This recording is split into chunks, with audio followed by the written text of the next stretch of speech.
Hello, this is Mr. Taylor. This presentation will be on plagiarism and academic dishonesty for the CP composition course. So to begin, I'd like to give a little bit of explanation about the terms plagiarism and academic dishonesty.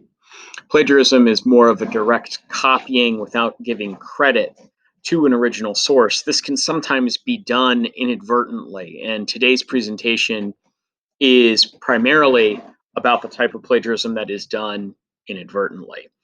Um, Academic dishonesty may be some variation of dishonest work, of a level of cheating. Maybe we'll talk about some ways that that can happen, either by accident or on purpose. But making up sources, misrepresenting data, skewing something in order to make your thesis seem like it's tenable when really you are not able to defend it.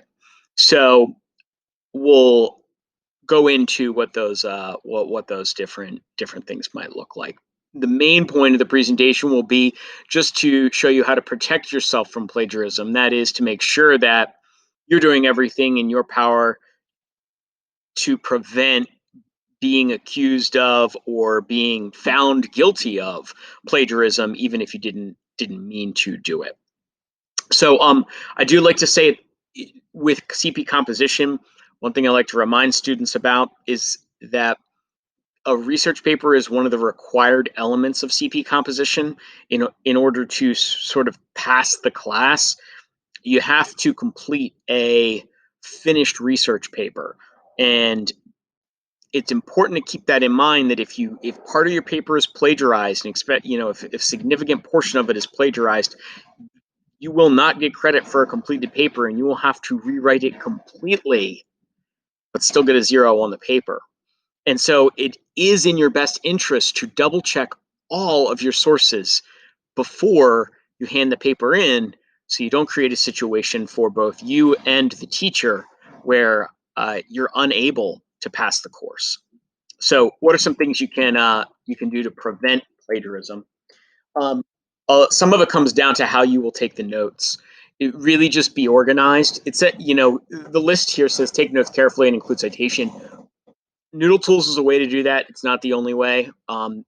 You just need to make sure that whatever quotes, summaries, or paraphrases you're pulling from sources, that you are making sure to connect those to the sources that they came from. If you do that, you'll be okay. Label your ideas. If you have an idea in your paper and you are explaining why this defends your thesis, then maybe have that in your notes. You don't want to mix up your idea with somebody else's idea. And the more confusing that gets, the more trouble you could find yourself in. It is your job as the writer to make sure that the reader knows when you are speaking and when an expert is speaking. And if you can't delineate that, if you can't make that really clear, then you've got to go back and revise, and you have got to make that clear. You do want to quote exactly, and all I really mean by that is double check your quotes. It is a sign of laziness if your quote is mistyped, spelling is wrong, if you didn't take the time to exactly use the words of the expert, if that's what you're doing. And that can be very problematic. It is a red flag. And I point to a lot of times papers fail from plagiarism due to the number of red flags they have. It's not simply one mistake, it's mistake after mistake after mistake that seems to just really get across the point of carelessness, that they really took no time to give credit to the people who had done the research before them. And this goes into confusion or ignorance is not an excuse. Now at the high school level, as college prep seniors, but also going into your first semester of college next year, you can't simply feign ignorance.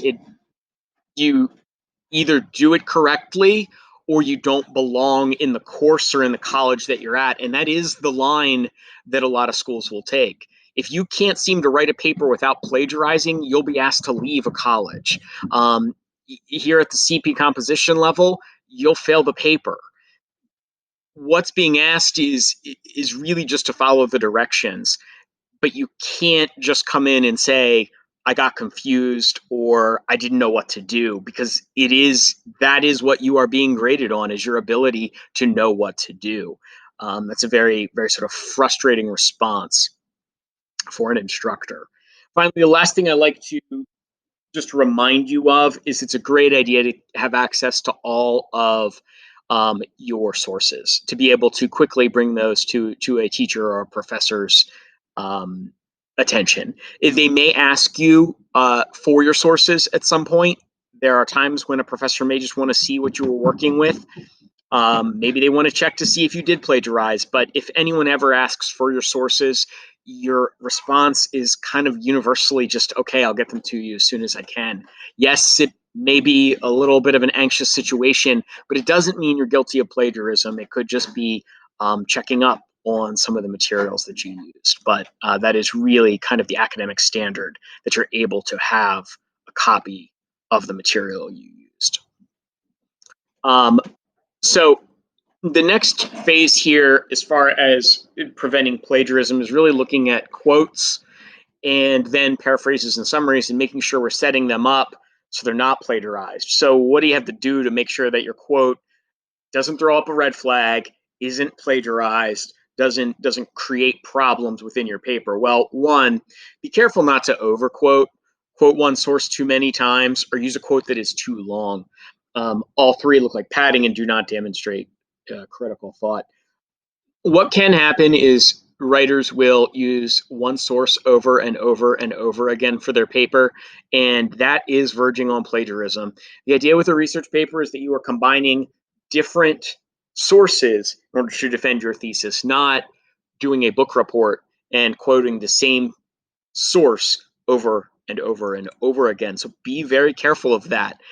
It's a mistake that you can fall into when you're not finding the research that you need. And in that case, maybe you need to revise your thesis, maybe you need to research more, but you don't want to rely on only one source for your paper.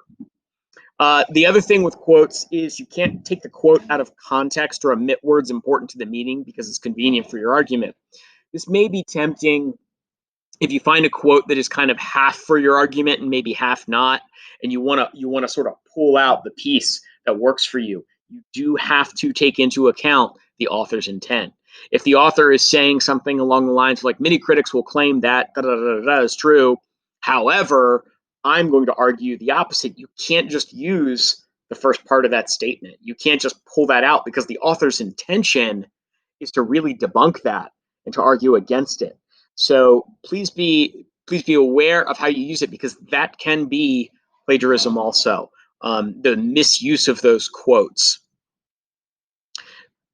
When we move into paraphrasing and summary, very quickly, paraphrasing and summary are slightly different in that a paraphrase is about as long as the original. It's just the wording is changed to sound like more like you as the writer and less like the expert who originally came up with the idea and wrote it. A summary is going to take multiple pages, maybe even an entire chapter, and trim that down to a few sentences. Okay?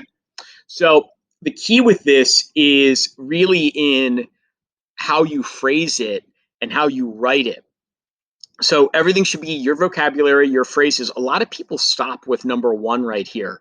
They think that once they've done this, paraphrasing is over or summarizing is over, but that's not true. You can actually plagiarize sentence structure. If the way that you write the description, if the way that you rephrase ends up sounding very, very similar, even though you've used different words, but if the sentence structure looks the same, that could also be plagiarism. Not a bad idea to mix up order of ideas if you can, at least as much as possible. Again, that gets you away from sounding like the original.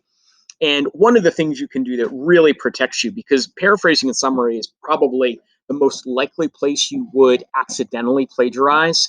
One of the things that you can do is mark the boundaries. And in MLA, they make that fairly easy. The rules of MLA actually kind of require you to indicate when you're introducing an outside source, and a lot of times they require something at the end, something in the parentheses. Not every time, but a lot of times they do. And if you do that really, really clearly, at the very least, even if your paraphrase isn't very good, even if your summary is kind of clunky and sort of bad, maybe taken too much from the original, at the very least, you're demonstrating that you tried to give credit to the original source. And that does matter. Let's take a look at an example here. So this is just marking the boundaries. You've got an introduction or a signal phrase, lets the reader know you're about to use a source. Then you've got the actual information from the source, and then you have the information that's right here, which is the source itself. So according to the Union of Concerned Scientists, okay, we know that's coming from somewhere else. Areas that see the most global warming impact are areas with scientific research taking place. As other areas of the world are studied more closely, more impact will be revealed. Now, I don't have an author in this case, but I still have a very clear indication of the end of this paraphrase. And that's because I've saved the title to put in the parentheses. If there was a page number here, that would be perfect. I would put a page number, but this looks like, because there's no page number, it looks like this must be a web source. And I've got the title there that is helping to indicate the beginning. So signal phrase, something in the parentheses. Just a few more things on summarizing and paraphrasing, and I will myself summarize this for you. One of the things that you have here is really get the source, whatever it is that you are writing about, the summary, the paraphrase, whatever you're using. Don't look at it directly while you're writing your version of it. Don't stare at, because what will happen is you will start to steal that style. You will start to steal the words. It will be really hard to reword. It's best to read it once, twice, maybe three times, and then push that away, and then write your summary. Then this really helps a lot. It's something I use. It's I think it really makes it sound like you're writing in your voice and not copying the author's voice. And that is the giveaway for plagiarism. I read your paper, and all of a sudden it's like, wow, this sounds like it was hijacked by someone else right in the middle of it. Like it sounds like your paper, and then suddenly it's not any longer. And that is one of the ways that summarizing and paraphrasing gets that red flag, where the style is just not consistent throughout the paper. Few things about the MLA in-text citation, just to kind of like five steps here with MLA, just to protect you from plagiarism. You've got to have the signal phrase. You've got to have the author and the page number if they're available. If there's no author, you want the shortened version of the title. You need that stuff. As I've already said, save something for the boundaries. Make it really clear when you're paraphrasing or summarizing when it begins and when it ends. The fourth item here, the information in the in-text should lead directly to a source on the works cited page. All that really means is what's in your parentheses or what's in your signal phrase. If it's an author's name, I need to see that author's name in the hanging indent. That part of the works cited page that sticks out, that matches with the in-text. They go together. That's how MLA is built. It's made to work that way so that in-text goes to a hanging indent, and that's the first thing you should see. If that is not the case, you've made a mistake in your citations. If you're using, let's say you're using a name, Miller, and I go down and I can't find Miller anywhere in your works cited page as the lead author, you've done something wrong. And you'll have to go back and check it. This last point is one just about paragraph format. Don't write a research paper in the 5-paragraph essay form. It is not intro, point one super long paragraph, point two, another super long paragraph, point three, another super long paragraph.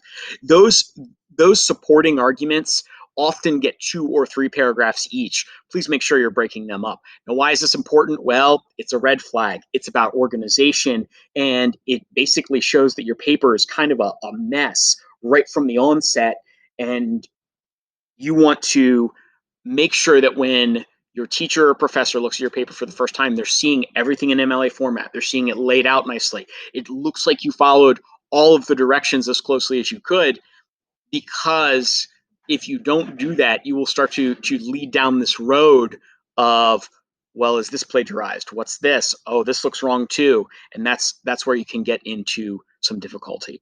If you have any questions about plagiarism, if you're not sure how to cite something because you go to do it and it just does not seem right, you're having a lot of trouble with it, you just want to know where an author's name should go, or what you should do because you don't have this or that, please feel free to email me. I can help you with those citations, or if it's writing your paper, I can help you with the setup of the in-text citations too. So just let me know. Good luck with your paper, and I hope to see you soon.